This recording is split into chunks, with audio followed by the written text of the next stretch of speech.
Hello friends, कैसे हैं आप लोग। साथियों, अतिथि शिक्षक से संबंधित बहुत सारी समस्याएं आप लोग सामना कर रहे हैं। बहुत सारे ऐसे दोस्त हैं जिनकी ज्वाइनिंग हो चुकी है, सारी प्रक्रियाएं हो चुकी हैं, पर ऐसे अभी भी बहुत सारे ऐसे साथी हैं जिनकी ज्वाइनिंग प्रक्रियाएं भी अधर पर लटकी हुई है। तो साथियों, उन्हीं समस्याओं पर हम लोग आज चर्चा करने वाले हैं। मैंने कल आप लोगों के लिए वीडियो बनाई थी और वीडियो में आप लोगों ने बहुत सारा प्यार दिया साथियों, और आपने उसमें बहुत सारे सवाल भी पूछे। तो मैंने कहा चलो आप सबके लिए एक आज वीडियो बना देते हैं।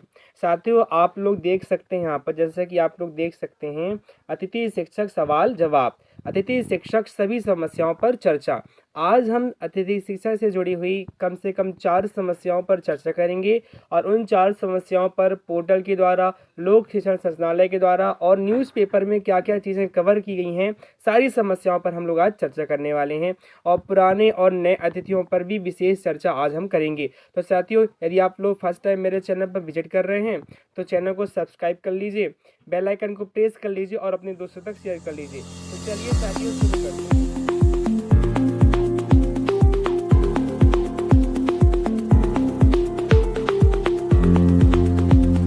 अतिथि शिक्षक सवाल जवाब। आप लोग कल से शाम से एक मैसेज वायरल हो रहा है, आप लोग देखे होंगे, आवश्यक सूचना करके, है ना। इन सूचनाओं में करीब 4 पॉइंट हैं और इन चारों पॉइंट पर मेरा ये बेस वीडियो भी है। उन चारों पॉइंट पर हम लोग आज चर्चा करने वाले हैं। तो अतिथि शिक्षक सवाल जवाब में पहला पॉइंट उन्होंने लिखा है कि आज दिनांक 12 अगस्त 12 तारीख के दिनांक पर क्या बात कही गई इन्होंने, वीसी अर्थात कॉल में लोक शिक्षण संस्थान द्वारा दिए गए निर्देश, कहीं ना कहीं इन्होंने संपर्क किया है लोक शिक्षण संचालनालय के द्वारा। अब ये मैसेज कितना सत्य है इसकी हम जांच पड़ताल अभी करने वाले हैं, इसका पोस्टमार्टम करने वाले हैं, ठीक है। अतिथि शिक्षक प्रबंधन प्रणाली जीएफएमएस पोर्टल की अतिथि शिक्षक नियोजन की प्रक्रिया 2 चरणों में होगी, 2 फेसेस में। आपकी ये जो बोल रहा है इसके हिसाब से बता रहा हूं मैं आपको, आपकी नियोजन की प्रक्रिया 2 फेस में होने वाली है साथियों। पहला फेस रहेगा, प्रथम चरण, ऐसे अतिथि शिक्षक जो विगत वर्ष 2023-24 में कार्यरत थे। अब ऐसे शिक्षक की बात कर रहा हूं मैं, ये मैसेज बोल रहा है कि जो पहले साल कब 2023-24 में कार्यरत थे, है ना, पहला चरण है, और पद रिक्त हैं और जहां पर वेकेंट है, उन शिक्षकों की ज्वाइनिंग 17 अगस्त 2024 तक पूर्ण होना है। आप सबको पता है, एक न्यूज़ की कटिंग मैंने डाली थी कल मैंने बनाया था, ये देखिए, इसमें देखिए आप सकते हैं आप लोग यहाँ पर, 15 अगस्त के बाद स्कूलों में रिक्त पदों पर पदस्थ होंगे अतिथि शिक्षक। और इसमें ही वही बात बोली गई है कि ऐसे अतिथि शिक्षक जो पूर्व में कार्यरत थे, कब 2023-24 में कार्यरत थे, उनकी प्रक्रिया जो है साथियों 17 अगस्त तक कंप्लीट करा ली जाएगी। और जहां पर वेकेंट है वहां पर, रिक्त है वहां पर, क्लियर है क्या बोला मैंने, जो पहले से कार्यरत थे और जहां वेकेंट है, ध्यान देना, 2 चीजें हैं, जहां वेकेंट है और जहां वेकेंट नहीं है उस पर भी चर्चा करेंगे, जहां वेकेंट नहीं है उस पर भी चर्चा करेंगे। पहले देख लेते हैं, जहां वेकेंट है वहां पर 17 तारीख तक आपकी पोस्टिंग हो जाएगी जो पहले से कार्यरत थे, और अभी भी उनकी ही पोस्टिंग हो रही है जहां वेकेंट है और जहां पहले से कार्यरत थे। अभी मैं आपको पोर्टल के माध्यम से भी दिखाऊंगा कि कहाँ पोर्टल में कहाँ रिक्त पद नहीं है, वो भी। दूसरा पॉइंट कह रहा है, द्वितीय चरण 17 अगस्त 2024 के बाद ऐसे रिक्त पद जिस पर विगत वर्ष अतिथि शिक्षक कार्यरत नहीं थे या नए पद स्वीकृत हुए हैं। अब ध्यान देना क्या बोल रहा हूं मैं, अब आपको ध्यान देने वाली बात यह है कि ऐसे विद्यालय जहां 17 अगस्त के बाद ऐसे रिक्त पद जिस पर विगत वर्ष अतिथि शिक्षक कार्यरत नहीं थे, रिक्त पद बोल रहे हैं मतलब खाली है वहां पर, जहां पर खाली है और पहले कार्यरत नहीं थे, ऐसा तो बहुत कम ही होगा, रेयर होगा, या फिर नए पद स्वीकृत हुए हैं, बीच में ही किसी का ट्रांसफर हो गया हो या कहीं अटैच कर दिए गए हों, ठीक है, तो वहां पर खाली हुआ होगा। तो ऐसे रिक्तियों पर 17 अगस्त के बाद ज्वाइनिंग की प्रक्रिया होगी, और प्रक्रिया कैसी होगी ध्यान देना, उसकी अलग से एक नोटिस जारी होगी, कल परसों तक उसकी नोटिस आ जाएगी, कंफर्म मान के चलिए।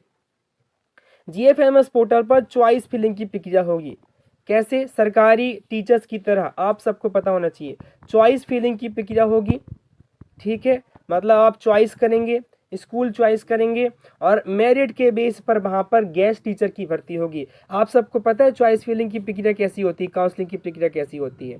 नंबर के हिसाब से आपको, आपके प्रेफरेंस के हिसाब से आपको, मेरिट के हिसाब से आपको स्कूल दे दिए जाते हैं। तृतीय चरण, थर्ड फेज देखना जरा, अभी उस पर भी आएंगे जहाँ आप सोच रहे हो।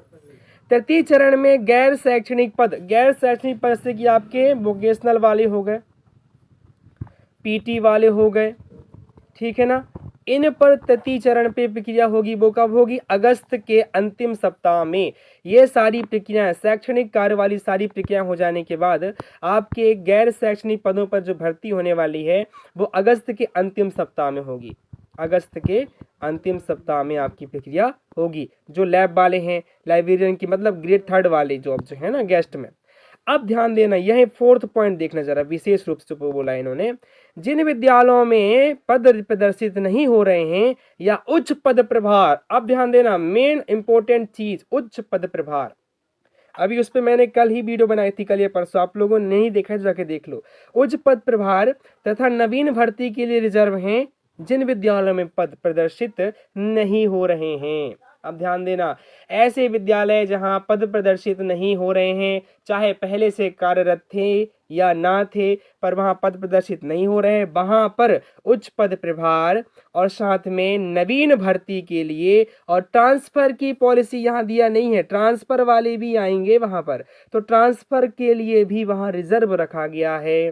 वो उच्च पद प्रभार तथा भर्ती के बाद खुलेंगे। एक बार वहां भर्ती हो गई, उच्च पद प्रभार ग्रहण कर लिए, उसके बाद जो बचेंगे वहां पर रिक्तियां की जाएंगी। तो ये प्रक्रिया साथियों सितंबर माह तक चलेगी, देख लेना आप।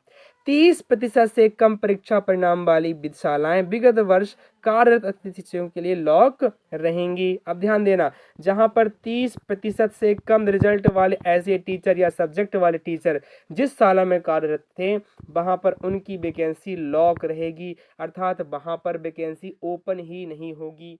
क्लियर है? अब देखना उच्च पद प्रभार पर हम चर्चा करने वाले हैं।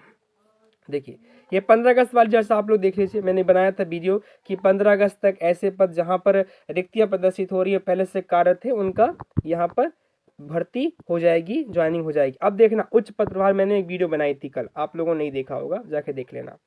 उच्च पद प्रभार के लिए आप लोगों को पता है उच्च पद प्रभार की प्रक्रिया चल रही है, और ध्यान देना उच्च पद प्रभार की प्रक्रिया 6 अगस्त से शुरू हुई है, 6 अगस्त से। और यह प्रक्रिया कब तक चालू है? आप ध्यान देना, 7 दिन का समय दिया गया है, 13 तारीख तक, अर्थात कब तक है? आज तक इसकी लास्ट डेट है। परंतु इन्होंने इस पेपर के माध्यम से देखिए, इन्होंने मांग रखी है, इन्होंने क्या मांग रखी है कि 1 हफ्ते का समय कम है, हमें कम से कम 15 दिन का समय दिया जाए। कितने दिन का समय दिया जाए? 15 दिन का। क्योंकि यदि इन्होंने साफ लिखा है, यदि आप 7 दिन के अंदर ज्वाइनिंग नहीं ले लेते हैं तो आपकी प्रक्रिया स्वतः ही निरस्त हो जाएगी। अब समझना, 7वां दिन आज है, अर्थात 13 तारीख आज है, 6 तारीख से शुरू हुआ था। अगर आज ये प्रक्रिया का डेट नहीं बढ़ता है, अगर प्रक्रिया का डेट नहीं बढ़ता है तो अतिथियों के लिए बढ़िया गुड न्यूज है। और यदि प्रक्रिया का डेट बढ़ गया तो जब तक इनका ज्वाइनिंग नहीं होगा, अगर 5 दिन और बढ़ा दिए गए, 7 दिन वो बढ़ गए थे, मतलब 8 दिन और बढ़ेंगे, अगर ये 15 दिन का समय मांग रहे हैं तो 8 दिन और बढ़ेंगे, तो 13, 7, 20 और 21 तारीख तक आपकी प्रक्रिया रुकी रह जाएगी साथियों। जिनकी ज्वाइनिंग हो रही है वो तो हो जाएगी, पर जो प्रक्रिया 17 के बाद खुलने वाली थी वो नहीं हो पाएंगी, क्योंकि जब तक उच्च पद प्रभार वाली टीचर स्कूलों में पदस्थ नहीं होंगे तब तक वहां पर वैकेंसी कैसे शो होगी, कैसे वो रिक्तियां प्रदर्शित होंगी। क्लियर है? तो ये जो ये प्रक्रिया है ना उच्च पद प्रभार वाली, ये भी प्रक्रिया जल्द से जल्द अगर हो जाए, आज डेट नहीं बढ़ती है, तो आपको ही नजर में रखते हुए इनका डेट जो है 7 दिन का दिया गया था।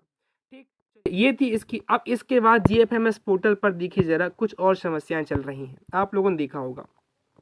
ये 3 चीजें मैं आपको दिखा रहा हूँ, आप लोग देख सकते हैं यहाँ पे। पोर्टल के माध्यम से आदिम जनजाति एवं स्कूल शिक्षा विभाग दोनों की शालाओं में अतिथि शिक्षक को आमंत्रित किया जा रहा है। पोर्टल के माध्यम से सबको आमंत्रित किया जा रहा है, पहला पॉइंट बोल रहा है, इस पर मैंने वीडियो बना दिया था। दूसरी बात, आदिम जनजाति दोनों की शालाओं के रिक्त पदों की जानकारी पोर्टल पर उपलब्ध नहीं है। अब ध्यान से सुनना, आदिम जनजाति अर्थात ट्राइबल की रिक्तियां नहीं है, इसका मतलब ट्राइबल विभाग में आपको पता होना चाहिए, ट्राइबल विभाग में साथियों आपकी पोस्टिंग जो होगी ना ऑनलाइन के माध्यम से नहीं होगी, ये ऑफलाइन ही होगी।